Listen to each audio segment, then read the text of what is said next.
tanto para os online quanto para os presenciais. Tá? Tudo bem?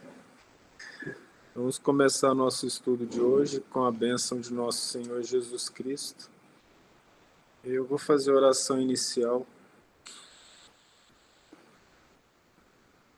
Querido Mestre Jesus, amigo incondicional de todas as horas, nós te pedimos a proteção para que o nosso entendimento seja aumentado, para entendermos o seu zelo e o seu amor por nós, tendo vindo aqui na Terra para exemplificar a vontade do Pai, testificar através dos atos do sofrimento e do sacrifício a verdade da luz espiritual que vem do nosso Pai Celestial, mostrando-nos que a verdadeira vida é aquela vida do Espírito, o Espírito imortal, que vence as dificuldades terrenas no intuito de se encontrar o mais rápido possível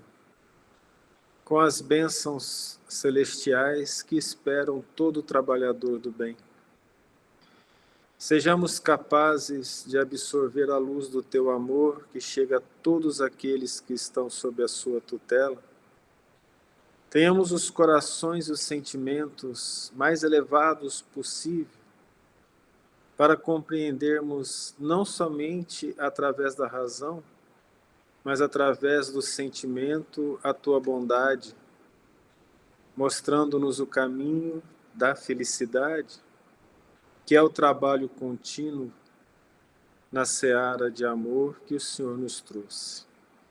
Abençoa-nos o entendimento, que cada lar recebam as bênçãos da tua luz através dos espíritos amigos, daqueles que estão em casa, daqueles que estão aqui, que cada lar receba a luz divina da candeia celeste como representante do teu apostolado, para que lá, nas leituras edificantes, nas orações sinceras e no exemplo de renovação e boa vontade, possamos transformar os nossos lares em templos da tua verdade.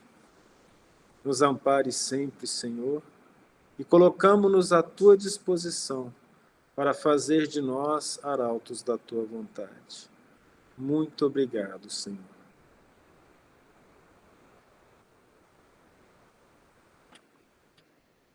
Nós paramos no versículo... só porque eu quero falar, ele sumiu aqui. Versículo 12 do capítulo 2 do Evangelho de São João, né? Lembrando que João foi seguir o Cristo entre 13 e 14 anos de idade, era o mais novo dos apóstolos, irmão de Tiago, que era o mais velho dos apóstolos, e considerado discípulo bem-amado, que na própria narração dele, mais na frente, nós vamos ver que durante a Santa Ceia, ele encostava a cabeça no colo de Jesus. Daqueles que seguiam Jesus, era um dos que mais tinha amor no coração, e foi o único apóstolo que não foi morto, mas morreu de forma natural no ano 101 na ilha de Patmos. Ele fala que já estava na ilha de Patmos, trabalhando em nome do Senhor, quando ele começa a escrever o Apocalipse, em que o próprio Cristo vem falar com ele e avisa que ele deveria escrever aquilo que ele via, para que as 7 igrejas da Ásia conhecessem a verdade que deveria acontecer em breve, que era o chamado final dos tempos, não final do mundo, como falam, mas uma mudança do planeta de uma era para outra em termos de evolução. Então, depois que nós falamos sobre Jesus, né, sobre as bodas de Caná, considerado o primeiro milagre relatado dele, depois disso desceram a Cafarnaum. Caná era acima de Cafarnaum. Eu vou colocar de novo aqui, porque a nossa intenção é sempre que a gente consiga aprender o máximo possível, né? Então, se vocês olharem, colocarem no Google lá, assim, ó, mapa Jerusalém antiga, aí vai aparecer vários mapas de Jerusalém, não é Jerusalém não, mapa de Israel. Vai aparecer vários mapas aqui. Um deles, por exemplo, esse aqui, vou ver se ele vai aparecer para nós bom aqui embaixo. Olha, não sei se vocês estão vendo aqui. Dá para ver, não dá? Tranquilo? Consegue ver tudo aqui? Então, aqui nós temos dessas regiões aqui. Eu só preciso me localizar nesse mapa aqui, sabe? Não gostei muito dele não, mas tá bom. Aqui, ó, Jerusalém está aqui em cima. Jericó, que Jesus falou. Aqui em cima, quer ver? Não tá bom esse mapa não. Ele não está mostrando. Ele não está mostrando para a gente a Cafarnaum. Vamos ver se esse aqui mostra. Vou aceitar esse aqui, eu não sei o que é. Ele tá em inglês, ou seja, dificulta só um pouquinho a mais, né? Vamos sair daqui. Eu tinha mapa melhor. Português, assim, é melhor. Vamos ver se esse aqui nos mostra.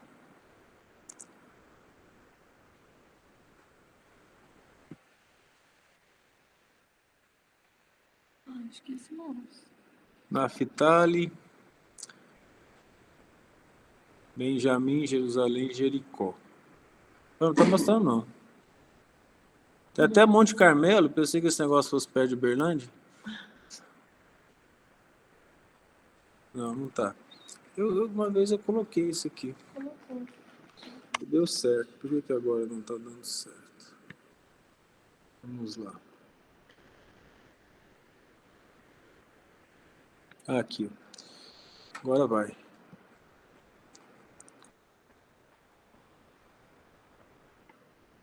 Vai assim, né? Não tá numa situação complexa aqui. Tem um dia melhor que os outros, né, gente? Assim, para arrumar essas coisas. Vamos lá ver.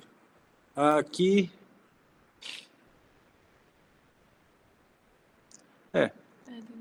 Mas aí não, né? Não dá para registrar agora. Vamos esperar. Aqui tem Nazaré. Ele não está mostrando Caná. Tá bom. Vamos pela.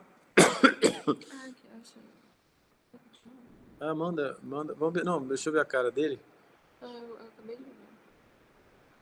Tem café na É esse. Esse é bom. Isso aqui é bom, mais uma. Deixa eu ver aqui, né? Esse aqui não. O café não tá aqui, só que ele não. Não tá mostrando, né? Você vai mandar onde? Deixa eu mandar no WhatsApp. WhatsApp?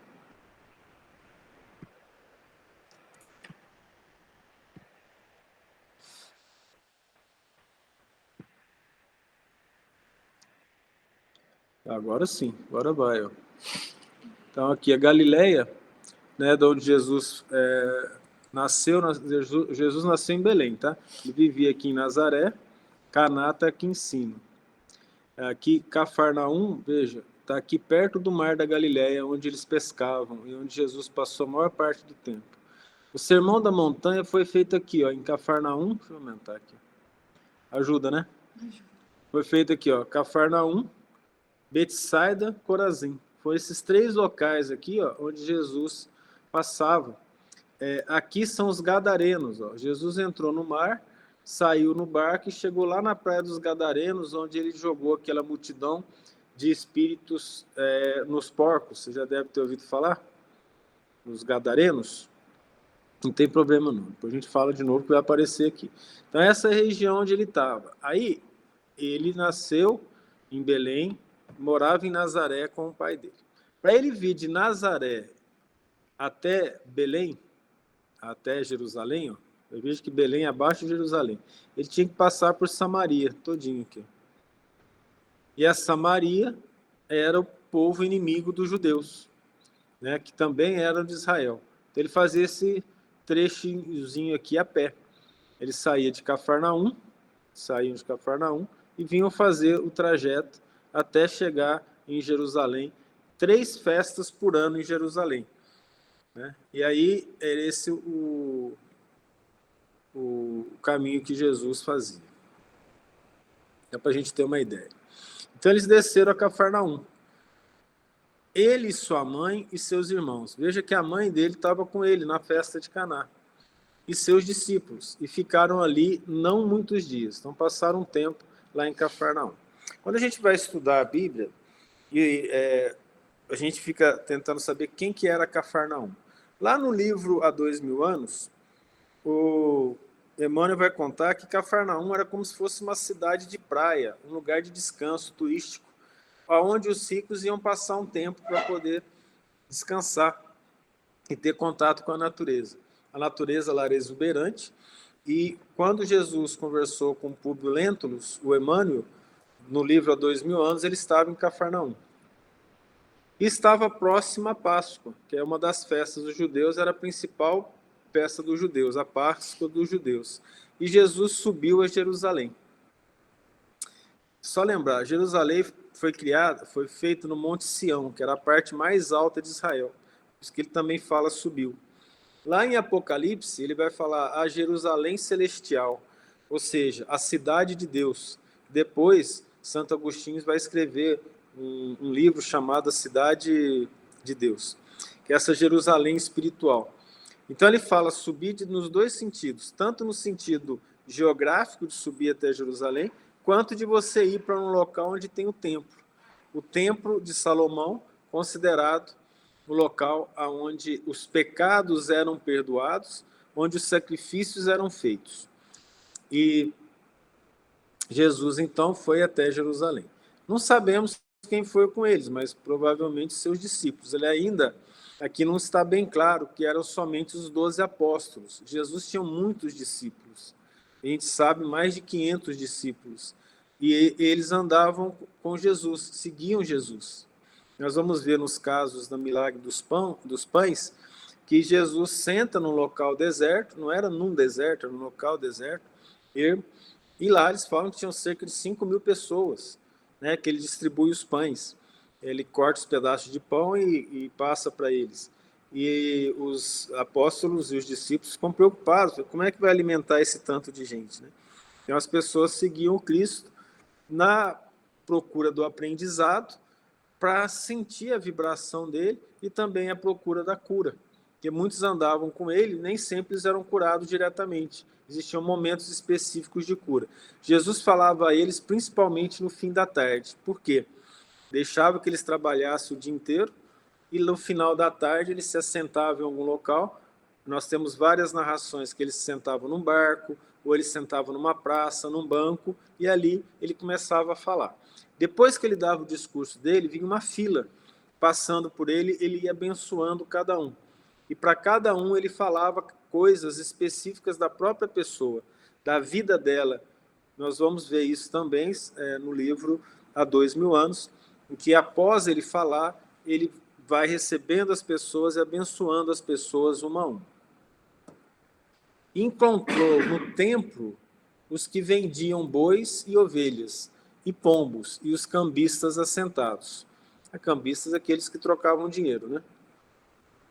Então, lá no templo era um local onde eles vendiam bois e ovelhas. Faz sentido, não faz? Se você quer vender alguma coisa, você quer começar um negócio, você vai para a frente da igreja, né, no domingo de manhã, para vender salgadinho, para vender as coisas. Então, lá eles não eram bobos também, não. Mas lá não dava para vender salgadinho, né? Naquela época não tinha air fry também, né? Não tinha óleo para fritar, então eles iam vender boi, ovelha, essas coisas. E trocar dinheiro. E tendo feito um açoite de cordéis, açoite, vocês sabem, um rei, né, de cordas, lançou todos para fora do templo, e também os bois e ovelhas, e espalhou o dinheiro dos cambistas e derrubou as mesas. Você fala uma coisa dessa de Jesus, a gente fica assustado, né? Como que Jesus saiu com uma violência dessa? Eu acho que ele não precisava ser violento, não. No que ele falasse, o povo já saia correndo. Tamanha autoridade dele, que é muito grande. A autoridade do Cristo é imensa.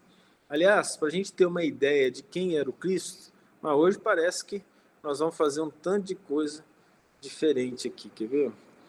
Vamos aqui. Eu cheguei a mandar para vocês o retrato de Jesus. Vocês chegaram a ver? Vê se ele aparece aí para vocês. Aparece? Eu vou aumentar aqui de tamanho o máximo que eu puder, viu? Para vocês não terem problema, eu vou baixando. Tá dando para ver aí? Retrato de Jesus. Em Roma, no arquivo do Duque de Cesadini, foi encontrada uma carta de Públio Lentulus, legado na Galiléia, do imperador romano Tibério César. Eis a carta, que é um retrato fiel de Jesus. Ele foi encontrado nos manuscritos do Mar Morto, descoberto na década de 60. O Mar Morto foi abaixando, apareceu uma caverna, um baú com tanto de escrito, e lá tinha essa carta aqui, que o Públio Lentulus, o senador da época, tinha mandado para quem que mandou aqui? Para o Tibério César. E ele, então, conta quem era Jesus. Existe nos nossos tempos um homem, o qual vive atualmente de grandes virtudes, chamado Jesus, que pelo povo é inculcado profeta da verdade, e os seus discípulos dizem que é filho de Deus, criador do céu e da terra, e de todas as coisas que nela se acham e que nela tenham estado. Lembrar que os romanos eram politeístas, não tinham um Deus só, né? Em verdade, cada dia se ouvem coisas maravilhosas desse Jesus. Ressuscita os mortos, cura os enfermos, em uma só palavra, é um homem de justa estatura e é muito belo no aspecto. Há tanta majestade no rosto que aqueles que o veem são forçados a amá-lo ou temê-lo.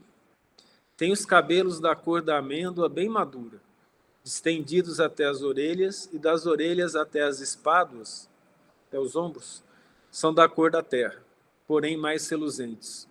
Tem no meio da sua fronte uma linha separando os cabelos, na forma em uso dos nazarenos. O seu rosto é cheio, o aspecto é muito sereno. Nenhuma ruga ou mancha se vê em sua face, de uma cor moderada. O nariz e a boca são irrepreensíveis.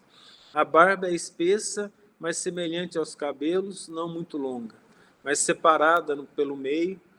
Seu olhar é muito especioso e grave. Tem os olhos graciosos e claros. O que surpreende é que resplandecem no seu rosto como os raios do sol. Porém, ninguém pode olhar fixo o seu semblante, porque quando resplende, apavora, e quando ameniza, faz chorar. Faz-se amar e é alegre com gravidade. Disse que nunca ninguém o viu rir, mas antes chorar. Tem os braços e as mãos muito belos. Na palestra contenta muito, mas o faz raramente. E quando dele alguém se aproxima, verifica que é muito modesto na presença e na pessoa. É o mais belo homem que se possa imaginar. Muito semelhante à sua mãe, a qual é de uma rara beleza, não se tendo jamais visto por essas partes uma donzela tão bela. De letras faz-se admirar de toda a cidade de Jerusalém. Ele sabe todas as ciências e nunca estudou nada. Ele caminha descalço e sem coisa alguma na cabeça. Muitos se riem, vendo-o assim, porém, em sua presença, falando com ele, tremem e admiram. Dizem que um tal homem nunca fora ouvido por essas partes. Em verdade, segundo me dizem, os hebreus não se ouviram jamais tais conselhos de grande doutrina, como ensina este Jesus. Muitos judeus o têm como divino, e muitos me querelam, afirmando que é contra a lei de tua majestade. Disse que este Jesus nunca fez mal a quem quer que seja, mas, ao contrário, aqueles que o conhecem e com ele têm praticado, afirmam ter dele recebido grandes benefícios e saúde. Públio Lentulus.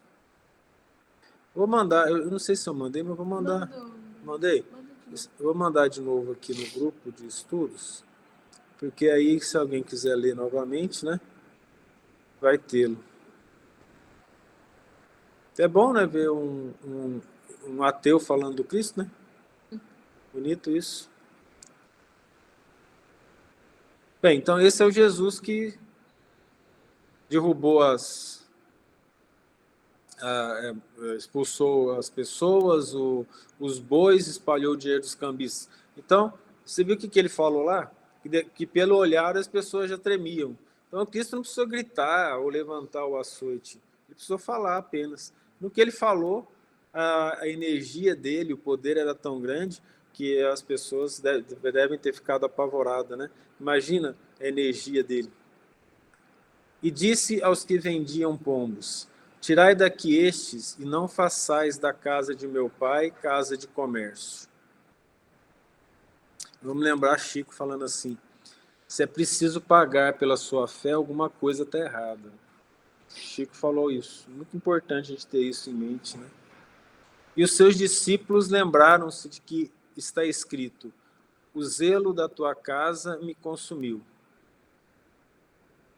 Responderam, pois, os judeus e disseram-lhe: que sinal nos mostra para fazeres estas coisas? Veja que o senador romano falou que ele ressuscitava os mortos, fazia milagre e curava os enfermos. E ele já estava fazendo isso. E mesmo assim eles pedem sinal, né? Jesus respondeu e disse-lhes: derrubais esse templo e em 3 dias o levantareis. Disseram, pois, os judeus: em 46 anos foi edificado esse templo, e tu o levantarás em 3 dias? Porém, ele falava do tempo do seu corpo. Estava profetizando que ele ia ser morto e ressuscitaria em 3 dias. Ele chamava o próprio corpo de templo. É muito importante agora a gente falar... Só continuar a explicação, né? Quando, pois, ressuscitou dos mortos, os seus discípulos lembraram-se de que lhes dissera isso e creram na Escritura e na palavra que Jesus tinha dito. Então, aqui termina esse assunto inicial de Jesus tendo expulsado os vendilhões do templo, como está escrito em muitas Bíblias. O significado disso é muito profundo, porque nós vamos ver, através da história, que na Igreja Católica eles vendiam as indulgências, pedaços da cruz, pedaços do cabelo de Jesus, pedaços da túnica de Jesus, para que as pessoas ganhassem um local no céu. Isso não é transformar a casa de Deus numa casa de comércio? Mais que isso, e que é profundo. Naquela época não se lia a Bíblia, porque ela era escrita em latim, somente os padres e quem sabia ler. Quem sabia ler, na época, era nobre, ou padre, ou algum tipo de sábio. A população em geral não sabia. A população não sabia latim, mas a missa era rezada em latim. E eles tinham que ouvir a missa, se eram fiéis. Aqui no Brasil, quando as missas eram rezadas, era em latim também. Os escravos ficavam de fora, entravam os nobres, se assentavam nos primeiros lugares, depois entrava o povo e o padre rezava a missa em latim, de costa para todo mundo, olhando para a cruz. A didática não era nada boa, né? Convenhamos. Não tinha lá data show, nem quadro, nem nada. E eles falavam ainda olhando para frente. Então, como é que a pessoa ia saber o que estava escrito na Bíblia? Mas se hoje a gente tem a Bíblia para ler, e a gente está lendo isso, nós sabemos que isso foi um erro grave. Não é só isso que acontece.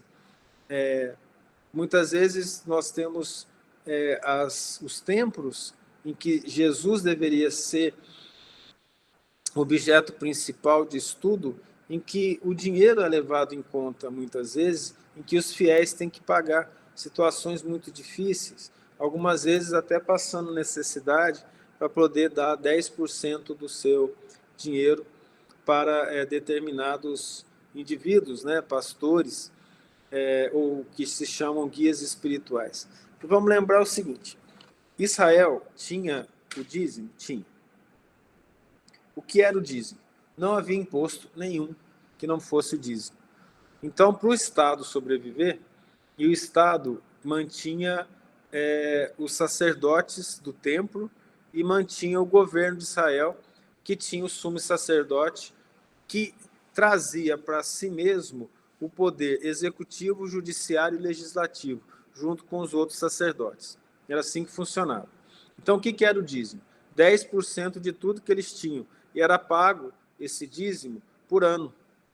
No final do ano, eles tinham que ir lá pagar os 10%. Então, se você tinha 10 ovelhas, uma era do Estado. Você tinha 100 ovelhas, 10 era do Estado. Você tinha um saco de trigo, 1/10 do saco de trigo era para o Estado. Quando Roma invadiu Israel, além do tributo do dízimo, que era pago para os sacerdotes, era pago também o tributo a César. Por isso que perguntam para tentar o Cristo, deve-se pagar o imposto? Ele fala, dê-me aqui a moeda. E diz, o que está escrito nessa face? Eles falam, a face de César. Então, dai a Deus o que é de Deus e a César o que é de César. Ou seja, cumpra as tuas obrigações morais, mas também as suas obrigações civis. Então, naquela época, os 10% era todo o imposto que se pagava. Ninguém pagava luz. Não tinha luz elétrica. Né? Ninguém pagava a conta de água. Buscava água nos poços através de balde e levava para as casas. Ninguém pagava IPVA, porque não tinha IPVA de carroça, né? E nem de jumento. Ninguém pagava IPTU, era o dízimo, você compreende? Era todo o imposto. Então, hoje, quando se fala que está na Bíblia pagar o dízimo, está. Principalmente no Velho Testamento, porque no Novo não está. No Novo você não vai encontrar isso. Só no Velho. Então, quando se fala pagar o dízimo, é que eles pagavam todos os impostos, não tinha mais impostos. Então, hoje o indivíduo, teoricamente, por uma interpretação talvez equivocada do Velho Testamento, ele paga água, luz, IPTU, IPVA, imposto por ter nascido, por ter morrido, porque para morrer é mais caro que nascer. Quem já enterrou familiar sabe o que acontece, que é muito caro, né? E aí, além disso, você vai pagar 10% do que você tem. Sendo que no nosso país, a gente trabalha cerca de 3 a 4 meses do ano para pagar imposto, e mais 10%. Então, a situação precisa ser repensada, porque a gente, para seguir Jesus, não precisa ser burro. Né? Vocês entendem a questão? Porque o próprio Cristo fala, sede mansos como as pombas, mas espertos como a serpente. Então, olha o que o Cristo mostrou aqui, e a gravidade disso para os dias de hoje. Não se transforma a casa de Deus num local de comércio. Não se faz comércio onde se vai falar de Deus. E o Chico falou, se você tem que pagar pela sua fé, alguma coisa está muito errada. Então, o Cristo mostrou também que aquele local era um local santo, onde as coisas materiais não deveriam estar vinculadas às coisas espirituais. Então, não é somente a questão comercial, mas o indivíduo que vai ao templo, como muitas vezes tem acontecido nas épocas das eleições, vai ao centro, vai ao templo, vai à igreja, para fazer propaganda política. Né? Vai ali falar de política, para ver se aqueles fiéis votam nele. No livro Conduta Espírita, o André Luiz deixa bem claro que o centro espírita não é palanque, e não pode ser usado para palanque. Lá tem um tanto de coisa importante para a gente entender em relação a como que o espírita deve agir. O espírita é um cristão. E se você usar o centro espírita para projeção pessoal, você está no caminho errado. Se você usar o centro espírita para qualquer intenção que não seja intenção espiritual, não está correto. Eu, quando era menino, passava por umas situações dessas, porque o centro espírita que eu frequentava, um dos senhores lá do centro, ele era candidato a vereador. E ele queria fazer do centro espírita, ele fez durante um tempo, um palanque. Então dava sopa todo sábado, ele entregava o santinho, né, durante a sopa. Mas aí algumas pessoas se juntaram e falaram, isso não está certo, e mostraram o Conduta Espírita.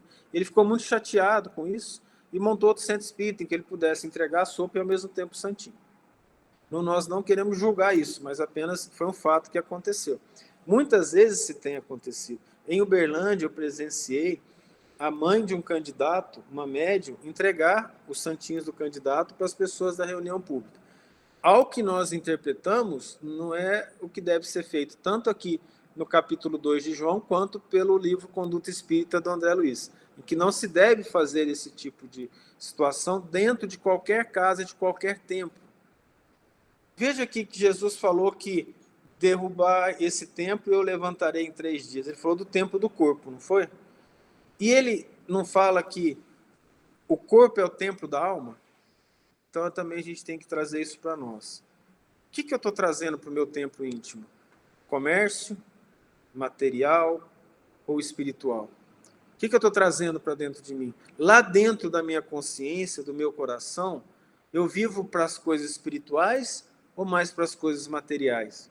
Eu vivo mais pela minha alma ou eu vivo mais para o meu corpo? Quem acredita que não vai haver uma morte da alma durante a morte do corpo, ele deve pensar que a alma é eterna, concorda? Vocês sabem aquela continha matemática simples? Quanto que dá qualquer número mais infinito? Já viram essa conta? Imagina assim, ó, se uma pessoa está te devendo 10 mil reais e 10 cruzeiros. Ele fala que vai te pagar 10 mil, você aceita? E 10 é pouquinho, né? Você deixa, não deixa? Não, 10 reais você deixa. Então, quanto que é infinito? Mais 10? Infinito, não é? A vida do espírito não é infinita? E a vida aqui na Terra? Vamos colocar quanto você acha que vai viver? Quanto tempo você acha que vai viver? 80. Quanto que é 80 mais infinito? Infinito. Então, é melhor eu me dedicar à vida dos 80 anos ou à vida do infinito? Onde que eu vou ser mais inteligente? Eu vou me dedicar mais à alma ou mais ao corpo? Vocês compreendem a questão? Então, quando ele fala desse templo da alma, ele está falando também para a gente analisar o nosso tempo. Então, se eu sou uma pessoa esperta, em termos de lógica, e eu realmente não sou hipócrita, Deus existe, eu acredito nele, em quem que eu vou investir? Na alma eterna ou no corpo perecível? Nos meus conhecimentos e na moral que eu devo crescer? Ou na busca incessante de ter as coisas materiais? Eu vou buscar poder e projeção social ou eu vou buscar humildade e amor ao próximo? É algo que nós temos que colocar, que foi esse o principal exemplo que o Cristo mostrou aqui nessa parábola. Vamos chamar de parábola mesmo, né? Porque é muito difícil o Cristo sair batendo nos outros, não, gente. Isso aqui é um exemplo, porque ele ficou bravo, você imagina o Cristo bravo. Vocês já viram um pai tranquilo, que tem vários filhos, todo mundo obedece pelo olhar? Você já viu isso? Hoje é raro, né? Mas tem isso, já teve, né? Imagina esse homem bravo. Deixa todo mundo doido. Agora você imagina o Cristo, aquela moral toda, falando, transformaram a minha casa num comércio, falando com aquela voz dele, sai todo mundo, bicho pulando janela, saindo pelo telhado, todo mundo doido. Então é mais ou menos isso que aconteceu. Mas olha a imagem disso. Meu corpo é um templo. Uma vez, num dos estudos que nós fizemos, era um estudo bem interessante, ele era na sexta-feira, em que era um estudo de meditação. Nosso grupo sentava, a gente fazia uma oração, fazia uma meditação e depois cada um ia falar dos seus problemas durante um tempo e a gente conversava. Isso durou um tempo, foi muito bom, e lá nós fizemos a seguinte proposta, que nós vamos fazer aqui também. Consegue imaginar a sua alma fora do seu corpo? Você consegue se imaginar você sendo alma e não corpo? É um exercício para a gente fazer em termos mentais. Quem que eu sou mais para mim mesmo? Eu já me pensei como alma e não como corpo? Vocês compreendem a pergunta? Porque a gente não está acostumado a meditar em termos de espiritualização. A gente não consegue se conceber fora do próprio corpo, já percebeu? Então, o nosso corpo passa a ser a referência que nós temos, porque nós olhamos no espelho e vemos um corpo. Mas existe algo em mim, fora desse corpo, se eu não consigo ver com os olhos materiais, eu consigo ver pelo pensamento. Então, tem o perispírito, tem o formato do meu corpo. Mas ele é expansível, ele pode aumentar, diminuir. Algumas pessoas sentem. Tem umas mulheres, principalmente mulher baixinha assim, quando ela fica brava, parece que é o dobro do seu tamanho. Isso. As bichas grandes, já viram isso? Quando a mulher fala, o que é aquilo, gente? Tem um monstro ali. Você já viram gente assim? Tem umas pessoas que são assim. Né? Umas pequenas, mas fica muito grande. O perispírito, ele expande. Fica gigantesco. Diminui. Então, ele é plástico. Ele assume cores diferentes, formas diferentes. Só que dentro desse perispírito, mais ou menos nessa região, ó, na junção desses dois dedos aqui, vocês estão me vendo? Aqui na ponta da orelha, está em cima, tem o tálamo, que é ali que o André Luiz fala que a alma costuma situar. E a alma é uma centelha, né, um fogo. E é isso que nós somos, só que a gente não se vê. Na situação de encarnado, a gente não olha no espelho e vê uma alma. A gente vê um corpo. Só que por trás desse corpo tem um perispírito. que é o nosso veículo de manifestação depois que esse corpo foi enterrado. Ou alguém acha que vai ficar para a eternidade, para a semente? Eu já cheguei a pesar 150 quilos. Aí eu brincava que eu ia ficar para a semente, porque não tinha asa que ia me levar para o céu e eu não cabia no buraco do inferno. Então eu ia ficar aqui na terra, né? De brincadeira. Mas olha que coisa interessante isso. O corpo em si, ele vai ser enterrado e vai ser consumido. O que vai sobrar? Um corpo. Idêntico ao nosso? É. Só que a nossa mente tem capacidade de transformá-lo. Esse corpo, usando o pensamento, eu vou usá-lo também, vou olhar no espelho. Mas ele não é a minha essência está lá dentro. É aquilo na qual nós fomos feitos, imagem e semelhança de Deus. Quando fala assim, fomos feitos à imagem e semelhança de Deus, é a alma, não é o corpo. Então a nossa alma que tem em essência a similaridade de Deus, ou seja, todas as potencialidades da perfeição. Por isso Jesus fala, vós sois deuses. Vós sois o sal da terra. Sede vós perfeitos, como perfeito é vosso Pai Celestial. Então nós somos essa alma.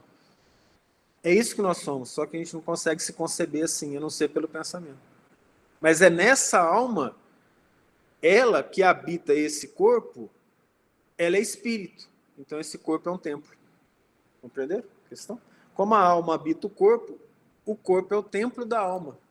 Por isso, quando Jesus fala, e quando orardes, entra no teu quarto. Ele não fala fecha a porta do quarto, ele fala fecha a tua porta e ora ao teu Pai que estás nos céus. A tua porta para as coisas de fora. Entra dentro de si mesmo, introspecção e fale com Deus. Então o que nós temos aqui? Um templo. Então nosso corpo é um templo. Esse templo, ele vai ser consumido. O que vai sobrar? A alma. Então eu vou investir em quem? É uma pergunta que eu tenho que fazer. Quem que vai sobreviver? Então, compensa eu gastar um tempo preocupado com as minhas posses materiais? Será que vale a pena? Para eu sobreviver, para aquilo, pelo trabalho gerar virtude, sim. Nós não vamos fazer apologia à pobreza, não é isso. Não é isso. Nós apenas estamos dizendo, o que é mais importante no meu íntimo, na minha alma? As coisas materiais? Ou o Espírito eterno? Então, o Cristo vem e ensina em nome de Deus. Ama a Deus sobre todas as coisas e o próximo como a ti mesmo. Aonde que isso era ensinado na época dele? No templo de Jerusalém e nas sinagogas. Onde isso é ensinado aqui na terra? Nos templos, nas igrejas, nos centros. Não é assim? Essa é a casa de Deus. E aí você transforma a casa de Deus em algo material? Sendo que ali fora é tudo material? Entende a preocupação dele? Que é justa? Gente, por mais que a gente fale tudo isso, em essência, o quão é bela uma igreja que tem ali a catequese, que tem ali a missa, e que Deus é citado lá dentro. Isso é maravilhoso. Se é feito com amor, então, ótimo. Mas se é feito de outra forma, então estão transformando a casa de Deus em comércio. Compreende? Um templo evangélico, lá se fala de Deus, lá se ensina a Bíblia, se lê a Bíblia, as pessoas fazem cânticos ao Criador.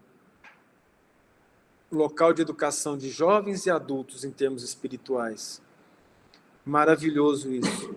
Mas se eu transformo aquilo num local de comércio, sem sentido espiritual, então eu estou valorizando mais a forma do que o fundo. Se a casa espírita, que tem talvez a melhor estrutura de organização para a evolução do espírito, porque ela pega desde a criança até o adulto. Você tem evangelização infantil, e a evangelização infantil, o próprio André Luiz diz, é a principal base da casa espírita, é mais importante que reunião mediúnica, que reunião pública, porque você está ensinando a criança a falar com Deus. A casa espírita tem isso. E elas com seriedade, levando Deus aos corações infantis, adultos, está trazendo a vontade de Deus. Mas ela não pode se transformar num local de comércio. E raramente os centros espíritas fazem isso. É muito raro de acontecer. Muitas vezes as coisas acontecem mais por ignorância, mais por problemas de interpretação, de falta de leitura, né, do que isso. Vamos falar um pouquinho sobre isso. Tem como eu levar Deus às pessoas sem ler?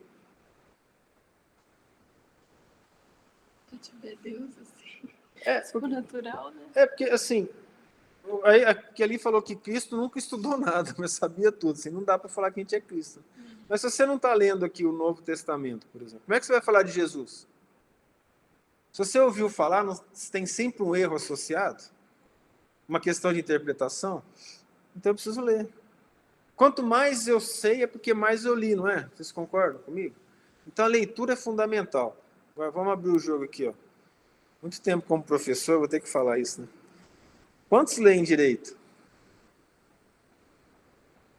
Vamos abrir o jogo aqui, ó. Quantas vezes você já leram um livro, chegou no final da página e falou assim, o que estava escrito aqui em cima que eu estava pensando em outra coisa? Estou falando alguma bobagem? Não é assim que funciona? E aí, se eu for corajoso, o que eu faço? Volto e leio de novo. Tem que ler novamente, tem que entender aquilo. E se eu for mentiroso? Eu falo assim, nossa, terminei de ler um livro inteiro. O que você sabe dele? Nada. Isso é hipocrisia, não é não? Então, eu já fui professor de cursinho durante um tempo, e era bem engraçado isso. Professor, eu estudo demais, eu não sei nada. O que eu sou? Eu falei, burro desatento. Não tem outra possibilidade. A pessoa, que isso? Eu falei, qual dos dois você quer ser? Burro ou desatento? Eu não sou burro, então você é desatento. Então você está lendo, mas não está aprendendo, está perdendo tempo. Né? Igual uma mãe falou assim, nossa, minha filha estuda o dia inteiro. Eu falei, como é que a senhora sabe? Ela fica o dia inteiro no quarto. Eu falei, não dá para entrar na cabeça das pessoas para saber o que ela está fazendo com o pensamento dela. Ela pode estar lá olhando para o livro o dia inteiro e não está estudando. Isso é uma questão de foro íntimo. Estudar não é igual você pedir para uma pessoa arrumar sua moto, seu carro, fala, arruma aí para mim, depois vem pegar. Você pode chegar e falar assim, lê esse livro aqui, depois você me passa. É questão íntima. É igual virtude. Arruma uma virtude para mim, depois você me dá. Tem jeito de fazer isso? Então é questão íntima, de trabalho íntimo, sabe?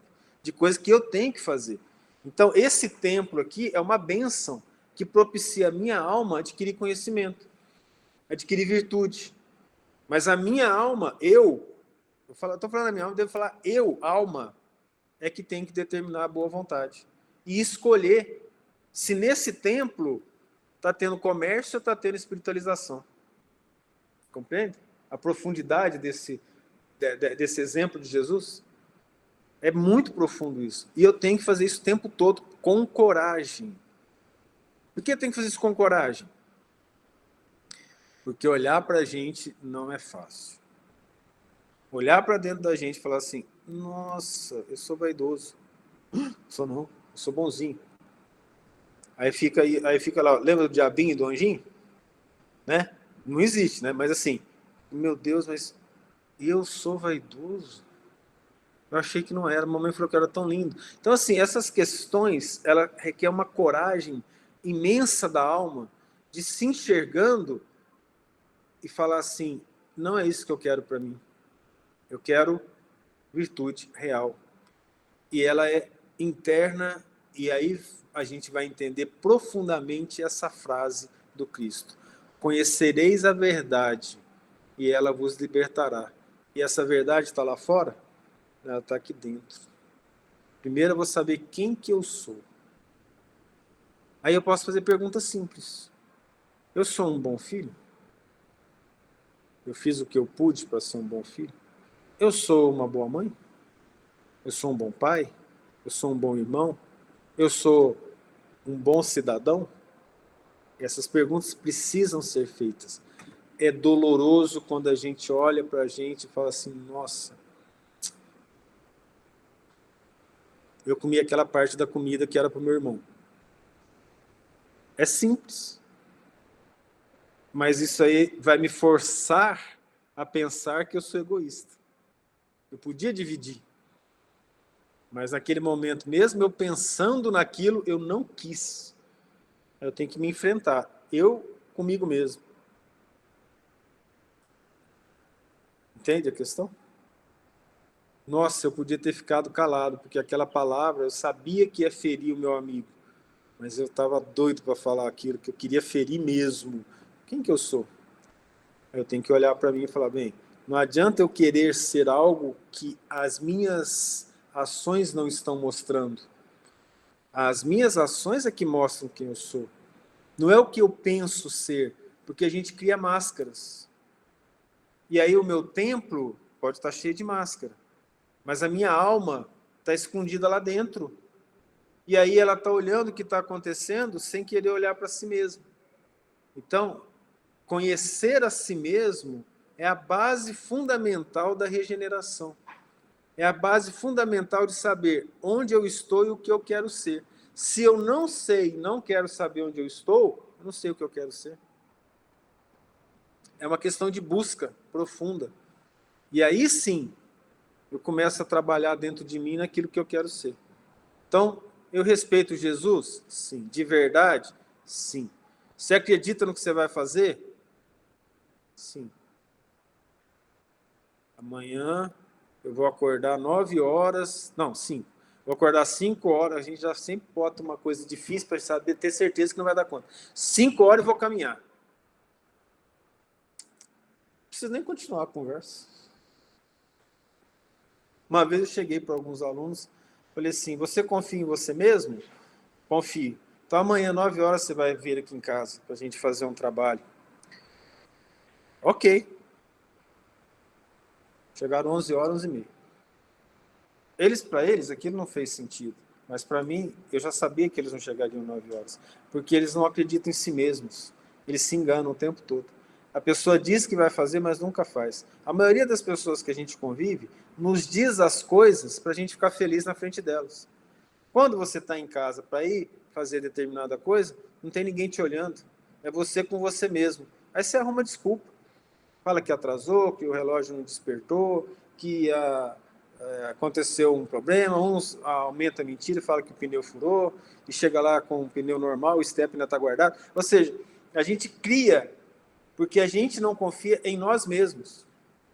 Porque a gente não é capaz de falar assim, olha, se eu te disser que vou fazer tal coisa, eu vou fazer o possível para fazer. Porque nós ainda não temos dentro de nós a clareza do que nós somos. Então eu prometo uma coisa para uma pessoa, mas eu não confio em mim mesmo. Vocês compreendem? Vamos olhar para dentro. É doloroso, né? Esses estudos aqui eles são dolorosos. Desculpa, mas não tem outro jeito. Foi assim que a gente vai aprender a ser melhor. Então eu vou olhar para dentro de mim e falar assim, tudo que eu falo para uma pessoa, eu falo com sinceridade, com realmente a intenção de cumprir, ou eu falo para a pessoa ficar feliz quando está à minha frente?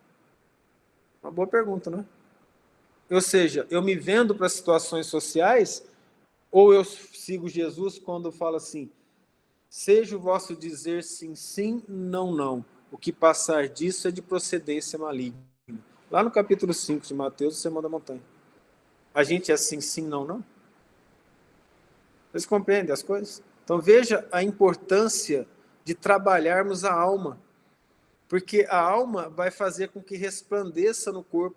Não foi à toa que nós lemos aquela mensagem. Aquela mensagem fala que os olhos do Cristo brilhavam como o sol. Que a face dele era iluminada. Era a alma dele que se expressava pelo corpo. Quantas vezes a gente não vê uma pessoa bondosa, você olha para o rosto dela, parece que ela está iluminada. Outras tantas vezes, na tristeza ou na depressão, você olha para a pessoa, parece que ela está... Você lembra daquele desenho que tinha uma nuvem em volta da cabeça dos outros, assim, quando ela estava triste? É quase isso. Porque a nossa alma vai resplandecer pelo templo, através do olhar carinhoso, através do verbo, através da fala, através do carinho, das ações. Então, o templo somos o corpo. E o que nós somos em essência é o que nós trazemos das várias encarnações, a alma. E a alma deve definir o que eu sou, e não os desejos do corpo. Porque o Cristo falou, a carne é fraca. Quando ele fala a carne é fraca, o que ele quer dizer? A carne morre. Quem sobrevive? O Espírito. Compreende? Vocês perceberam a profundidade desses ensinamentos aqui? Então eu tenho que expulsar de mim, do meu templo íntimo, tudo aquilo que não for bom para a minha alma. Tirar os acessórios e manter a essência. Olha que interessante. O zelo da tua casa me consumiu. Então, se eu zelar a minha alma, meu corpo vai sofrer menos. Lá no capítulo 6 do Evangelho segundo o Espiritismo, o Espírito da Verdade fala assim: o corpo tanto mais sofre, quanto mais profundamente golpeado é o espírito. Então, se a gente muitas vezes sofre um processo psicológico muito forte, o corpo reage. Hoje nós tivemos a oportunidade de conversar com uma pessoa que teve um AVC. 30 anos de idade aproximadamente, um AVC. Uma pessoa esbelta, não sedentária, ativa no trabalho. Ele perguntou para o médico se ele teve o AVC por algum problema psicológico. O médico falou: não é isso, é porque é genético. Mas ele não tira da cabeça dele que foi um trauma psicológico muito forte, que ele não conseguiu suportar. Aí ele nos perguntou e disse: olha, nós não podemos descartar a parte genética, mas com certeza, com a sua idade, com o seu corpo, é muito difícil ter um AVC nessa situação. No entanto, a sua tristeza, a sua dor íntima, a sua dor psíquica pode ter aumentado seus batimentos cardíacos, gerando taquicardia, a pressão arterial subiu demais e aquela estrutura genética deficitária gerou um problema mais cedo do que deveria. E olha, lá no Evangelho segundo o Espiritismo, o corpo sofre quanto mais profundamente golpeado é o espírito. E é verdade. Um espírito golpeado e triste, o corpo tende a ter morbidades, a ser doente. Mas um espírito feliz, até a doença, ela parece que não faz diferença. O Chico viveu até 90 anos de idade, né? 91. Aos 60 anos, os médicos falavam que ele não tinha mais condição de vida. E o velhinho viveu mais 30 anos. E ele chegou a perguntar assim para o Emmanuel, falou assim: Emmanuel, o que eu estou fazendo aqui? Eu estou de cadeira de roda, eu não consigo andar. Não está na hora de eu ir embora? Chico, enquanto você puder orar para uma pessoa aqui na Terra, você vai ser útil. Olha só que interessante. Daí vem a questão da oração, do pensamento voltado para o bem. Da reorganização de nós mesmos no intuito de fazer o bem. Então, cabe a nós utilizar isso que nos foi ensinado hoje. O que nos foi ensinado hoje? Foi ensinado que a casa de Deus, o templo de Deus, é o nosso corpo. E ele não deve ter comércio ilícito, não deve ter preocupação com as coisas materiais, não deve ter luta por aquilo que não faz sentido para o espírito, mas sim uma devoção ao espírito, ao bem, ao amor a Deus, ao amor ao próximo. Em 280 a.C. existiu o fundador do farisaísmo, chamado Hileu, estou repetindo uma história, em que conta as anedotas, se era anedota, que um jovem estava passando pelos sábios de Israel e pedindo para que eles explicassem as escrituras no tempo que ele ficasse num pé só.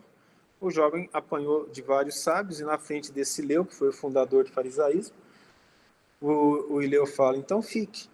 Aí ele fala: ama a Deus sobre todas as coisas e o próximo como a ti mesmo. E o jovem fala: só isso? Ele falou: só isso. O resto são comentários.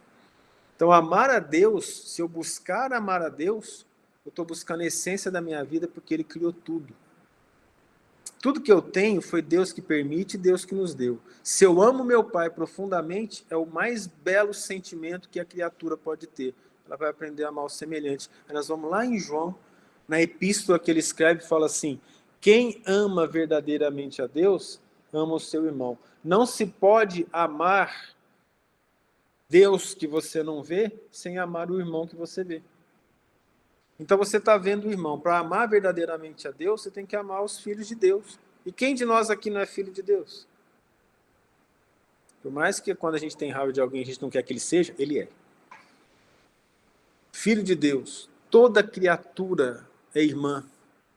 Mas o indivíduo é mau. Mas não cabe a mim julgar, não. Se Deus deu a ele o livre-arbítrio, eu também tenho que respeitar. Mas ele não faz a minha vontade. Deus, de certo, perguntou para você como é que o universo deveria ser construído. São coisas muito importantes para a gente olhar para dentro de nós e começar a fazer um raciocínio lógico do bem que devemos fazer ao semelhante. Não é fácil, porque nós somos egoístas por natureza. A criança, se você não ensinar para ela que ela tem que dividir com o irmão, ela não divide. Todo mundo sabe os problemas de filho único, né? Ele sabe dividir? não sabe dividir. Ele não foi ensinado. Mas se você tem lá, meu filho, você não pode fazer isso aqui, ó, você tem que dividir com o seu irmão, mas naturalmente ele tende a não dividir, ele tende a ser egoísta. Porque ainda está arraigado na nossa condição evolutiva da Terra de hoje o egoísmo. E desde que o Cristo veio à Terra e nos convidou à razão do bem, nós somos convidados a vencer o egoísmo. Nós somos convidados a amar o próximo. Nós somos convidados a fazer o bem. Nós não somos obrigados. Deus deu a todos nós o livre-arbítrio. E no livre-arbítrio, cabe a nós optar se eu quero investir na alma ou no corpo, no futuro ou no presente, nas coisas materiais ou nas coisas espirituais. Se eu quero ser verdadeiramente cristão e espírita, ou se eu apenas quero o rótulo de espírita. Se eu quero realmente ser cristão com Cristo e trabalhar na seara dele, ou gritar o nome do Cristo continuando fazendo a minha vontade egoísta. É uma questão de opção. Cabe a mim fazer essa opção. Cabe a cada um de nós fazer essa opção. E a luta é todo dia. É a todo momento. É algo que nós devemos fazer do fundo do nosso coração. Eu acredito em Deus? Sim. Então eu preciso ser coerente. Eu quero ser filho de Deus. Por isso que Jesus fala: amai os vossos inimigos, bendizei o que vos maldizem, e orai pelos que vos perseguem e caluniam, para serdes chamados filhos do vosso Pai Celestial. Então, nós podemos nos chamar filho de Deus quando nós investirmos no enriquecimento da nossa alma através da caridade e do amor ao próximo. Não dei tempo vocês falaram hoje não, né? Nem de fazer pergunta. Né? Acabou. Pode fazer pergunta agora e falar à vontade. Essa frase que fala que amar os nossos inimigos, às vezes eu me preocupo com essa frase. Você pode amar, mas você não precisa ir lá abraçá-lo nem dar beijinho. O amar significa não desejar o mal a ele, não querer ter vingança, não querer que as coisas ruins aconteçam com ele. Nós não temos condições, isso é explicado no Evangelho segundo o Espiritismo, que o amar, nesse sentido, significa que você tem que desejar o bem, porque é quase impossível, devido à repulsão das vibrações, que se mantenha uma cordialidade. Você não precisa ser cordial e conviver com ele, mas você não desejando o mal para ele. Mas Deus, que ama profundamente, ama o nosso inimigo também, porque o fato da pessoa não gostar da gente não significa que ela não seja um bom pai, um bom filho, uma boa pessoa na sociedade, ela só não gosta da gente. Compreende a questão? Muitas vezes aquela pessoa que a gente não gosta é um cidadão melhor que a gente. É que a gente não gosta, devido às nossas características pessoais. Então, quando ele fala amar os vossos inimigos, é assim, não deseja mal para ele. Não? Eu falo assim para você, porque por que eu vim fazer o curso? Porque eu tenho liderança, né? 30 anos. Então, todo dia é uma luta. Aí eu estou fazendo poder me ajudar e a interpretar também as pessoas. Porque todo dia você quer ir embora em paz do trabalho, mas você reflete na vida das pessoas e as pessoas refletem na sua. Então, eu falei, vou fazer esse estudo para poder me ajudar. Olha... E no caso, né, às vezes a gente, eu não gosto dela. Eu não fiz nada. Mas então, não quer. Eu digo assim pro meu marido, quero ficar quieta, não quero conviver. Aí ele fala assim, daí eu falo assim, é melhor não se juntar e se afastar um pouco, né? Não é que eu não gosto da pessoa, é só porque é paz. E eu estou errada de pensar assim? Não que nos parece, mas eu já aconselho, ora antes, ora durante e ora depois. E pede Jesus força, porque você está tendo uma chance imensa de fazer a caridade, suportando as tristezas e as dores dos outros, como o próprio Cristo fez. E ao mesmo tempo mostrando a face da sinceridade, com carinho, com amor às pessoas. Então, porque eu tenho um patrão, gente, ele é muito iluminado. uma pessoa muito boa. Inclusive, não sei se vocês conhecem o Heber. Não fala não. É porque está sendo gravado isso Concordo, tudo. não tem problema. Ah, perdão. Não tem problema. E é uma pessoa muito boa. E eu digo que eu sou uma pessoa iluminada, porque tá trabalhando com uma equipe com um patrão iluminado. E ele é toda luz. Putz, Bom que você tem essa força do lado. Isso é muito bom. eu trabalho com toda luz. Então, por que eu vim fazer o curso? Eu quero melhorar. Então, resposta, sabe assim? Olha, a gente fala muitas vezes para os nossos alunos, que eles são da área da saúde, que se eles forem consultar alguém, por exemplo, a primeira coisa que se deve perguntar para a pessoa que vai fazer um tratamento psicológico, psiquiátrico, é se a pessoa quer mudar. Se ela quer mudar, metade do caminho está feito. Agora, se ela não quiser mudar, não tem medicamento que resolva. Então, se a gente quer ser diferente e a gente tiver a capacidade, a humildade de absorver os ensinamentos, a gente já mudou naquele momento, porque o nosso teor de vibração já se altera. E o desejo de fazer o bem já convida os bons espíritos, que em nome de Jesus vêm ficar do nosso lado. Não vai faltar apoio espiritual para o desejo de fazer o bem nunca. Seja bem-vindo. Boa noite. Sou uma nova integrante do grupo. Obrigada por ter me colocado. Só uma partezinha, fazer um parágrafo, um parentezinho, que na parte que falou da doença do corpo, né, da alma, que interfere o corpo, eu tenho vivenciado muito isso na família, né, com minha família, e essa semana, domingo, uma prima faleceu por conta da, do, da tristeza, da angústia, da depressão, por ter perdido o pai dela menos de um mês, aí ela desencadeou um problema no coração. Então, assim, toda a minha família tem esse precedente de doença da alma que ataca o corpo, e todos vão muito cedo, né?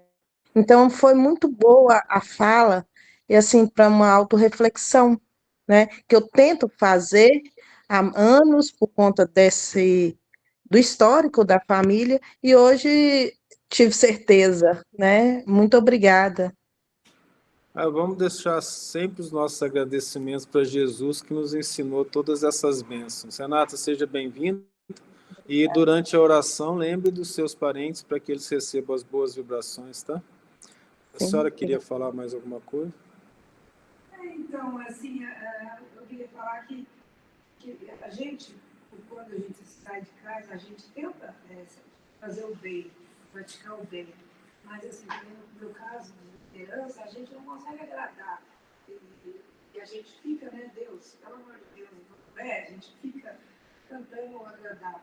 A segunda vez que eu citar essa frase hoje, ela não é do Cristo, ela não é espírita, mas ela é de John Kennedy. Ele disse assim: não sei a fórmula do sucesso, mas a do fracasso, que é querer agradar a todos ao mesmo tempo. E o Cristo não agradou. Seguindo a nossa personalidade, a nossa maneira de fazer as coisas, com o coração voltado para o bem, quem é mal não vai nos seguir. Então nós não temos que ter essa pretensão, mas sim fazer o nosso trabalho em paz, serenamente, e nós vamos sentindo dentro de nós a alegria do trabalho realizado. Porque a felicidade ela é íntima, ela não pode depender dos outros. Ela tem que depender do meu esforço para eu poder ser melhor. E isso é uma coisa de foro íntimo de cada um. Bom? Sobre Jesus Cristo. Na época dele, ele tinha... duas. Na época dele, ele tinha que nascer naquela região Sim. Que ele viveu lá. Outra. Foi preparado mais de 2000 anos para aquela região, foi a região em que os israelitas desenvolveram a crença popular do Deus único. Era o único país que a população acreditava num Deus único. Aqueles apóstolos que o amavam tanto ali, já eram conhecidos deles? Já veio com isso? Ou foi uma coincidência ali? Tudo programado no plano espiritual. Tudo muito programado. Assim, a vinda do Cristo foi programado 4 bilhões de anos antes dele vir. E aqueles apóstolos que deram força para ele? Tudo programado. Tudo programado. Sim. Aqui na Terra, se a gente quer organizar tudo e ser disciplinado, o plano espiritual é perfeitamente disciplinado. Então, assim, tudo é perfeito. Tudo que aconteceu foi de forma perfeita. Pode ter acontecido uma outra coisa que Jesus quis fazer ali, porque ele tinha poder para isso. Mas é tudo programado. Eles já vieram com programação para isso. Tanto é que vieram quase na mesma família. Foram os irmãos e primos que foram chamados. Mas você pode falar isso de novo na próxima quinta, que a gente explica essa questão toda, tá bom? Vamos orar, então. Deus nos abençoe. A Maria Tereza vai fazer a oração final para nós.